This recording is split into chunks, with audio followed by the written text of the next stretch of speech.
दिवाली में अगर सस्ते में कुछ मिठाई बना करके खाना चाहते हैं घर पे शुद्ध तरीके से, तो आज मैं लेके आई हूँ सिर्फ 2 चम्मच घी में ये इतनी ज़्यादा काजू कतली को मात देने वाली टेस्टी मिठाई है। एवरीवन, कैसे हैं आप सभी? आई होप आप सभी अच्छे होंगे, स्वस्थ होंगे, मस्त होंगे। मैं लेके आ गई हूँ दिवाली स्पेशल काजू कतली जैसी ये स्वादिष्ट मिठाई जो जाते ही मुँह में घुल जाएगी। तो चलिए बनाते हैं फटाफट से ये टेस्टी मिठाई, जिसे हमने घर पे सिर्फ बेसिक चीज़ों से बना करके तैयार किया है। तो इसके लिए क्या करेंगे, सबसे पहले हमने यहाँ पे 2 बर्तन ले लिए हैं, जिसमें 1 कटोरी है, उसमें हमने लिया है नारियल को ग्रेट करके, और यहाँ पे दूसरा कप हमने लिया है और उसमें हमने लिया है 1 कप बेसन। बेसन को छानने की ज़रूरत नहीं है, वैसे भी पैकेट का बेसन जो आता है ना वो सही रहता है, उसमें कुछ में निकलता है जब हम उसकी छानती वगैरह है। और यहाँ पे जो नारियल था ना उसको पहले हमने छोटे छोटे पीस में काट करके मिक्सी जार में एक बार पीस लिया है। आप चाहे तो ग्रेट भी कर सकते हैं बारीक वाले ग्रेटर से, लेकिन यहाँ पे इसे पीस लेंगे ना तो ये थोड़ा सा दरदरा ही रह जाएगा। अभी इन्हीं 2 चीज़ों से हम बना करके ये टेस्टी मिठाई तैयार करेंगे। तो सबसे पहले गैस को ऑन करेंगे, एक कढ़ाई चढ़ाते हैं और गैस को ऑन करने के बाद कढ़ाई में हम डाल देते हैं 2 चम्मच घी। यहाँ पे देखिए सिर्फ 2 चम्मच में ये मिठाई बन करके तैयार हो जाएगी। और घी डालने के बाद इसमें हम डाल देते हैं सबसे पहले बेसन को, और यहाँ पे चने बेसन का हमने यूज़ किया है। चना का जो बेसन होता है ना उसका टेस्ट ज़्यादा अच्छा लगता है, तो चने का बेसन का ही यूज करें। और इसे हम भून लेते हैं। इसमें जितनी भी गुठलियाँ करना पड़ रही ना उसे हम इस तरीके से तोड़ते जाएंगे और इसे हम लगातार चलाते जाएंगे। और जैसे जैसे इसे हम भूनेंगे ना इसमें से बहुत ही अच्छी बेसन में से खुशबू आने लगेगी और देखने में ही लगेगा कि बेसन अच्छी तरीके से भून गया। तो यहाँ पे आप देख सकते हैं बेसन का कलर जो है चेंज हो गया है। तो अभी हम जो नारियल रखे हैं उसको हम डाल देते हैं और नारियल को बेसन के साथ भून लेते हैं। इसमें थोड़ा सा हल्का सा ये के साथ भून जाएगा ना तो सोना सोना टेस्ट आ जाएगा, कच्चापन नारियल का निकल जाएगा। यहाँ पे इस तरीके से भूनेंगे ना तो नारियल डालने के बाद भी इसमें गुठलियाँ पड़ रही हैं, तो इसको हम तोड़ते हुए गैस को बंद कर देंगे और नीचे उतार लेते हैं। यहाँ पे आपको देखने में लग ही नहीं रहा होगा कि इसमें हमने नारियल डाला है, और इसे हम इस तरीके से चला करके छोड़ देंगे।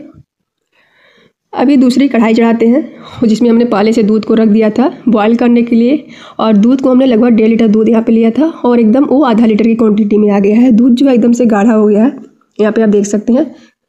और जो मलाई चिपकी हुई है ना कढ़ाई में उसे हम इस तरीके से छुड़ाते जाएंगे।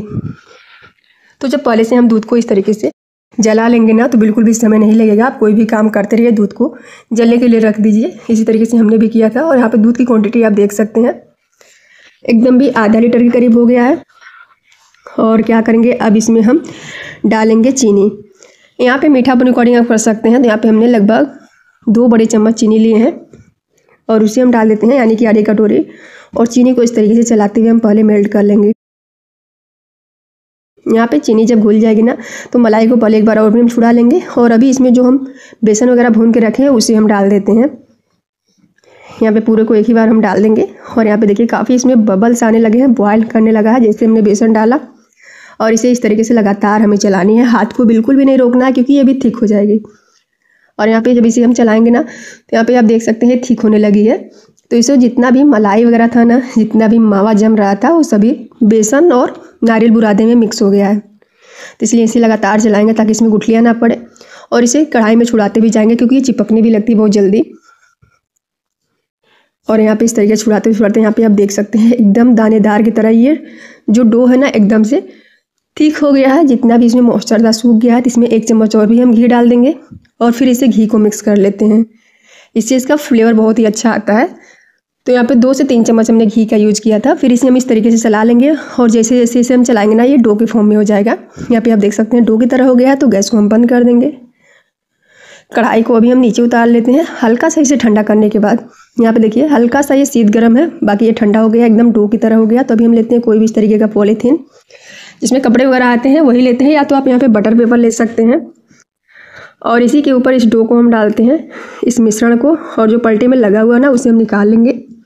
और इसे इस तरीके से जैसे आटा हम मारते हैं ना उसी तरीके से इसे मार लेंगे।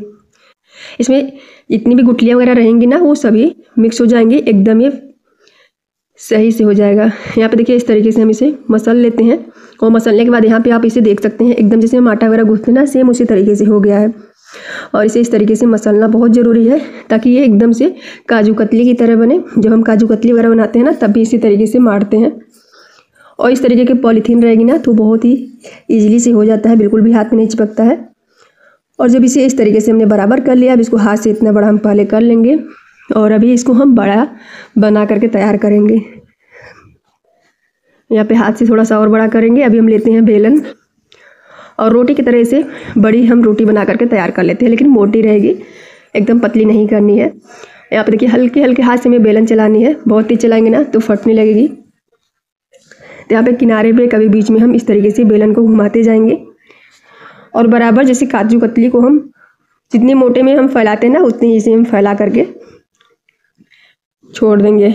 यहाँ पे देखिए इतना बड़ा हमने बना करके रोटी को तैयार कर लिया है। इसको बस किनारे के साइड जो मोटे हैं ना उसको हम बराबर कर लेते हैं। और अभी ये बन गई है ना तो इसके ऊपर हम कोई भी ड्राई फ्रूट वगैरह डाल सकते हैं। यहाँ पे हम थोड़ी सी चिरौंजी डाल देते हैं, चिरौंजी के जो बीज होते हैं इस तरीके से इसे हम डाल देंगे। इसके ऊपर आप कोई भी ड्राई फ्रूट डाल सकते हैं या तो ऐसे भी खा सकते हैं। तो यहाँ पे हमने इसको डाल दिया था और इसे इस तरीके से बेलन से फिर दाब देंगे ना तो ये अच्छी तरीके से इसी में बैठ जाएगा। और यहाँ पे जो आकार निकला हुआ है उसे हम भी इस तरीके से डाल करके बेलन से दाब देंगे और इसे हम अभी छोड़ेंगे रेस्ट के लिए। लगभग 1 से 2 घंटे आप छोड़ सकते हैं या तो आधे घंटे। तो यहाँ पे 1 घंटे हमने इसको छोड़ दिया था। पंखे की हवा में हार्डली ये टाइट हो जाता है थोड़ा, तो अच्छा रहता है। और जब ये 1 घंटे बाद टाइट हो गया ना तो इसको हम इस तरीके से कट कर लेते हैं। लगभग 2-2 इंच की दूरी पे हम इसे काटते जाएंगे, लंबे लंबे स्लाइस में पहले काटेंगे, यहाँ देख सकते हैं। और इस तरीके से काटने के बाद इसको हम काटेंगे बर्फ़ी के आकार का या तो कतली के आकार का। तो यहाँ पे आप 2 तरीके से काट सकते हैं। तो यहाँ पे हमने काजू बर्फ़ी के आकार का इसको काटा था और इस तरीके से हम इसे काट लेते हैं। जब इस तरीके से काटेंगे ना तो एकदम काजू बर्फ़ी की तरह देखने में लगेगा और उसका टेस्ट भी बहुत ज़्यादा अच्छा है। तो पहले इसे हम कट कर लेते हैं। बहुत ही ईजिली ये कट जाता है क्योंकि ये मिठाई एकदम से सॉफ्ट होती है। और इस तरीके से काटने के बाद जो किनारे हैं ना उसको हम पहले साइड में कर देते हैं। इस तरीके से किनारे को हम निकाल लेते हैं, हल्का हल्का जहाँ पे फटे हुए थे। और निकालने के बाद इस तरीके से हम चाकू को डाल करके मिठाई को निकालते हैं। तो यहाँ पे आप देख सकते हैं बहुत ही ज़्यादा ये स्वादिष्ट, मुंह में घुल जाने वाली टेस्टी मिठाई बन करके तैयार है। तो चलिए इसे हम अभी प्लेट में लगा लेते हैं।